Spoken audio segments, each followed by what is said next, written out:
Señor ministro José Manuel Restrepo, muy buenos días. Muy buenos días, doctor Fernando. ¿Cómo está usted? Un saludo a todos los siguientes de la hora de la verdad. Es muy grato estar con ustedes esta mañana. Muchísimas gracias, señor ministro. Estábamos muy esperanzados en la reactivación económica, estábamos muy confiados. En el mes de noviembre se hicieron grandes esfuerzos con el día sin IVA, con el Black Friday que nos trajimos de los Estados Unidos. Se estaban haciendo cosas y había un mayor ritmo del comercio, de la industria, y nos cae esta segunda ola con restricciones, con limitaciones de movilidad en todas las ciudades importantes del país. ¿Cómo ve usted este diciembre, doctor Restrepo, y este proceso de reactivación económica en general? Pues primero, doctor Fernando, yo no pierdo la esperanza todavía y creo que vale la pena como insistir sobre algunos de los datos importantes. Mire, la pandemia ha sido dificilísima, el año ha sido muy complejo para todos los sectores de la economía, pero ya empezábamos a ver en el mes de septiembre resultados interesantes. El comercio, por poner un ejemplo, en el mes de octubre, aún antes del Black Friday y del madrugue de la Navidad y compra lo nuestro que diseñamos, ya estaba creciendo por encima del año inmediatamente anterior al 3%, o sea, aún antes de pandemia. Eso se reflejaba también en las cifras de confianza del sector comercio. El sector industrial, donde si bien caía en el mes de octubre al 2,7, llegó a caer 36%, pero hay una recuperación en forma de V pequeña y yo creo que va en una dinámica de crecimiento. La confianza industrial también creciendo. Entonces, el proceso pues viene dando un resultado interesante en turismo. Pues no vamos a llegar a las cifras seguramente del año 2019, que fueron récord en la historia del país, pero ya en octubre reportaba una tasa de ocupación del 26% cuando tuvo el 8% en el mes de abril, y en diciembre va a estar cerca del 30-35%. Sin duda alguna llega, digamos, un crecimiento en la pandemia, eso no se puede negar, y ahí es donde hay que tener muchísimo cuidado en las medidas que se adopten también a nivel local. Yo creo que hay que ser prudente en la forma como se apliquen las medidas. Hay que saber perfectamente cuál es la causa para aplicar adecuadamente una política que genere el efecto conveniente. Si la causa es el tema de las fiestas privadas o la indisciplina, digamos, ciudadana, pues ataquemos eso directamente. Si la causa es que existe, digamos, un descontrol en materia de las ventas ambulantes, controlemos eso directamente. Lo que no puede uno es aplicar una política que no vaya directamente a la causa correspondiente. Yo creo que eso es lo que hay que tener, la prudencia del caso. En este momento, pues tenemos que enfrentar ese crecimiento y tenemos que hacerlo evitando que se generen esas posibilidades de rebrote con esos casos que acabo de señalar. Si nosotros logramos sortear estos momentos con responsabilidad del sector empresarial en el cumplimiento de protocolos y con disciplina ciudadana a la N potencia, o sea, una disciplina alta, de que cada uno de nosotros se cuide, use los elementos de protección, garantice el distanciamiento y tenga lavado frecuente de manos, yo creo que seremos capaces de sortear este momento y seguiremos en la senda de recuperación en la cual veníamos desde el mes anterior, desde los meses anteriores. Lo cierto es que nos estamos comportando muy mal. Tenemos que hablar en plural. Esto va para todos los colombianos. Los índices de contagio son altísimos, más de 12.000 en el día de ayer, más de 250 muertos, 251 muertos. Esto es una calamidad. ¿Esto cómo se refleja en la actividad comercial en diciembre? Muchos teníamos dudas porque en noviembre se había hecho un gran esfuerzo con el día sin IVA, con el Black Friday, con anticipo de las primas de Navidad, y entonces quedaba la inquietud en diciembre y nos cae esta nueva ola que desde luego va a ser restrictiva. ¿Hay algún estimativo de cuál es la profundidad de esta crisis que trae este brote de coronavirus sobre la actividad comercial? Yo insisto, doctor Fernando, que yo siento que lo que se logró en el mes de noviembre, porque el mes de noviembre tenía el programa de madrugue a la Navidad y compra lo nuestro, tenía el propósito de distribuir el consumo también. Entonces sí se logró distribuir buena parte del consumo a través del Black Friday, a través del tercer día sin IVA, y por eso las ventas de esos días pues multiplicaron casi que por 3, por 5, incluso hasta por 6 veces en algunos sectores de la economía la demanda de algunos de esos productos.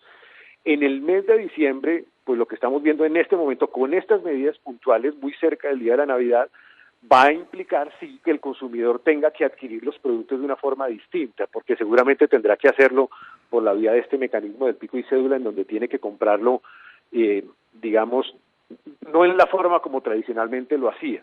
Luego puede tener un impacto, claro que lo puede tener, pero creemos que todavía no va a ser el impacto tan significativo como de pronto se puede llegar a prever. No creo que tenga el impacto significativo, pero lo que sí coincido también además con usted es que hay que tener muchísimo de disciplina ciudadana. O sea, este sí es un momento en donde tenemos que sacar a relucir nuestra disciplina ciudadana o construirla, esa disciplina ciudadana, como ha sucedido en los países del Asia que exitosamente han manejado la pandemia, esta y las que han tenido en el pasado. Si nosotros no le inyectamos esa disciplina ciudadana, pues sí, tendríamos un problema mucho más delicado de aquí en adelante. Esta mañana teníamos un madrugón en San Victorino y aquello era dramático, señor ministro.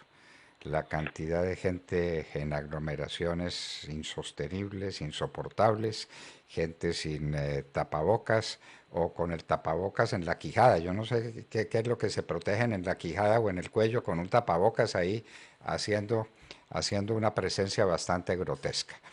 Entonces hay que hacerle el llamamiento a la gente y hay que tener fe en lo que está pasando, pero es que las dificultades vienen de todos los lugares del país. Tenemos noticias de Barranquilla, de Cartagena, de Cúcuta, de Bucaramanga, del Quindío, de Pasto, bueno, lo que estamos viendo en Bogotá lo estamos viendo, lo estamos presenciando todos. Antioquia con escasez de de medicamentos básicos en las unidades de cuidado intensivo. Entonces, es una situación supremamente grave en la que necesitamos unidad, optimismo, decisión de salir adelante, porque sin eso no hay nada que hacer, ministro. No hay nada que hacer. Y trabaja, En esto sí que no hay milagros. no, y trabaja un equipo. Aquí sí se necesita gobiernos locales, gobierno nacional, sector privado, ciudadanía, medios de comunicación, instituciones, todos trabajando juntos con un llamado de atención a que, pues, la prioridad tiene que ser, claro, la vida de los colombianos, pero simultáneamente que seamos conscientes de que si no cuidamos de nuestra disciplina ciudadana, pues vamos a tener no solamente un problema de vida, sino también un problema económico, un problema de empleo, un problema de ingresos para las personas. Y esto además en un momento en el cual le acabamos de inyectar 4 motores a la economía importantes para el 2021, el proyecto de ley de emprendimiento, el proyecto de ley de turismo, el acuerdo con el Reino Unido para preservar el mercado con este país y la puesta en marcha del acuerdo con Israel junto con el componente de emprendimiento, que es un instrumento. Estos 4 instrumentos son valiosísimos para este año 2021 que arranca a continuación. Pero sí, se necesita sin duda alguna trabajo entre todos con conciencia ciudadana para enfrentar lo que tenemos que enfrentar en este instante como resultado de la pandemia. Señor ministro, el gobierno nacional a través de la Superintendencia Financiera ha decretado una extensión del llamado PAD, el programa de auxilio a los deudores, para llevar hasta la mitad del año la posibilidad de que los bancos prorroguen las obligaciones sin mora que castigue al deudor y sin mora que castigue también la cartera bancaria. Eso es saludable y eso es bueno, pero en muchos sectores del país hay alarma por declaraciones que no son unánimes, pero que pueden ser dicientes de una reforma tributaria nueva que sería mal, un mal síntoma para una posición del gobierno en apoyo de las empresas privadas, una reforma tributaria. ¿Qué hay de eso, ministro? Porque el ministro de Hacienda a veces dice una cosa, el presidente de la República dice otra, que sí viene, que no viene la reforma tributaria, y ahí están las calificadoras. Doctor Fernando, yo lo que creo es que nuestra primera prioridad en este momento y mi primera prioridad es generar crecimiento económico. La mejor manera de generar ingresos fiscales en un país en este instante es creciendo, porque cuando uno crece, cuando genera dinámica productiva, pues genera ingresos y los ingresos generan fuente fiscal. Esa es mi primera prioridad. Yo entiendo también que la responsabilidad del ministro de Hacienda es ser muy juicioso y muy ponderado en la manera como evalúa las cifras fiscales, y lo tiene que hacer de cara al país, de cara a su responsabilidad con el futuro del país y de cara también a la responsabilidad que tenemos pues con todas las agencias calificadoras de riesgo que son, entre otras además, fuente de información para la atracción de inversión. Y en tal sentido, creo que muy juiciosamente ha venido haciendo la tarea de conformar un comité técnico, una misión especializada en que ha venido revisando en detalle los incentivos, los beneficios fiscales, el comportamiento, digamos, del recaudo fiscal. Lo han venido haciendo, y lo digo con conocimiento de causa porque el sector participa en parte de esa comisión, y allí se ha venido estudiando el tema, y con base en ese análisis se habrán de adoptar en los primeros meses del año las medidas que sean necesarias para revisar si existe un incentivo que no debería existir o si existe una modificación en esos temas de orden fiscal. Pero digamos que en principio mi primera prioridad, mi primer mensaje es crecer, y obvio el Ministerio de Hacienda pues estará revisando los resultados de esa comisión correspondiente. Señor ministro, buenas noticias que hay que destacar. La cosecha cafetera fue excelente. Se lograron superar las dificultades para encontrar los recolectores en estas épocas tan difíciles de COVID, y se obtuvo un precio que no es una maravilla de precio, pero que por lo menos es rentable, y eso le trae tranquilidad económica a más de 600 municipios del país. Es que el ingreso cafetero tiene esa virtud, que es altamente repartido entre una población inmensa en toda la ladera andina colombiana. Y eso fortalece desde luego el consumo de esos hogares en estas épocas navideñas. Me parece que esa noticia no ha sido suficientemente destacada, y la que estamos esperando sobre el café es que se multipliquen los esfuerzos para vender café con valor agregado, no seguírselo vendiendo a las tostadoras para que lo mezclen y para que hagan ellos el negocio, sino que Colombia venda en el exterior el café de la mejor calidad del mundo. Ese tema cafetero, ¿cree usted que ha quedado un poco pospuesto o abandonado cuando es una tan exis? Pues yo creo que es una gran noticia, sin duda alguna. Mire, yo estuve en el Congreso Cafetero, yo hago parte del Comité Cafetero, y debo decirle que así como el año 2019 fue un año muy duro, muy difícil, el año 2020 va a ser un año histórico para el sector cafetero colombiano. Y lo hablábamos con los cafeteros directamente. Tuvimos récord en la cosecha, tuvimos récord también en los precios que pudimos acceder en los mercados internacionales. Y algo muy importante, doctor Fernando, las exportaciones de café crecieron, aún en medio de la pandemia, y las exportaciones de productos agregados con valor agregado en café, como los extractos de café, crecieron a doble dígito, 14% en exportaciones. Luego hemos venido copando mercados internacionales. El mundo reconoció ese plus, ese valor agregado que tiene el café a nivel internacional, sobre el cual entonces además venimos trabajando en el Comité Cafetero y de la mano de la Federación Nacional de Cafeteros para que ese valor agregado sea reconocido. El café aumentó productividades también, hizo un esfuerzo muy importante para proyectarse en sectores relacionados como el turismo o el agroturismo en el paisaje cultural cafetero. Entonces, sí, sin duda fue un año bueno que tenemos que seguir preservando y cuidando en el año que viene a continuación. Y sí, tiene razón, tenemos que dar a conocer esto, es un resultado muy positivo en este momento para el país, y tenemos que mostrarle a Colombia que efectivamente este año fue un año positivo para los cafeteros, y como yo les decía, ellos en el 2019, así como nos mostraron la resiliencia, en este año 2020 nos tocó al resto de los sectores mostrar esa resiliencia, y aprendimos del esfuerzo y de la valentía que tuvieron los cafeteros para sacar adelante y sortear con éxito el 2020. Pero algo muy importante, doctor Fernando, sí, diga. Usted, no es el único sector que se vio beneficiado en exportaciones. Mire, sector de arándanos, es un sector que va a crecer de aquí en adelante muy bien, creció en exportaciones 462%. Los cítricos a doble dígito, como el limón, las naranjas, entre otros productos, también a doble dígito. La carne, con el doctor José Félix hablábamos sobre el crecimiento que ha tenido en estos meses, en este año.